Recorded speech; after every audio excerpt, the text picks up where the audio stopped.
A small historical museum in Niagara Falls is being turned into a thing of the past itself. Niagara Falls City Council has voted to close down the Willoughby Museum, despite calls to protect local history and figures showing the city will actually pay more to close the museum than to keep it operating. Al Sweeney has the story. Not far from the glitz and crowds of Niagara Falls, and one of the most spectacular sights in the world, is a little museum that doesn't get much attention. But it has a major historical message. I don't know where you start with a one-room school that's 114 years old, but this is where the history from Willoughby Township showed up. The museum is in a former school and tells the stories of the people who settled Willoughby Township in the 1900s. The people of Willoughby wanted to represent the families, really. There are 10,000 artifacts, many from daily farm life, including a pig oiler that you might not see anywhere else. So here we have our pig oiler.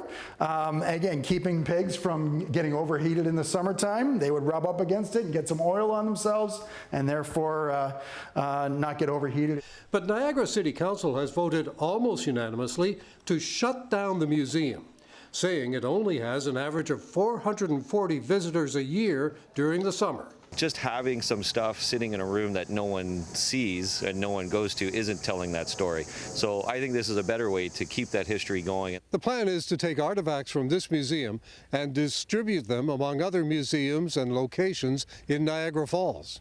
But others are afraid that history could get lost. You lose who we are, where we came from, your families, your friends, you know, all the people that gave us so much, that sacrificed so much, so that we have the society that we have today. Including a neighbor. Imagine the roots and the culture, everything that we're going to be losing with something like this. And City Councilor Lori Lococo.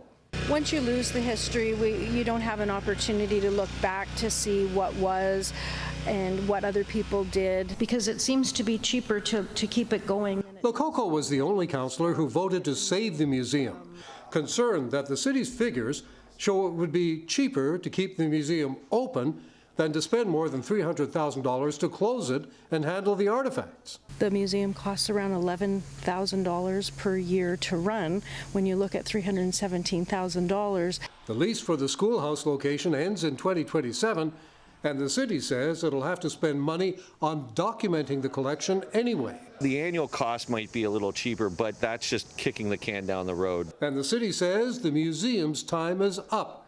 Its final opening was last weekend.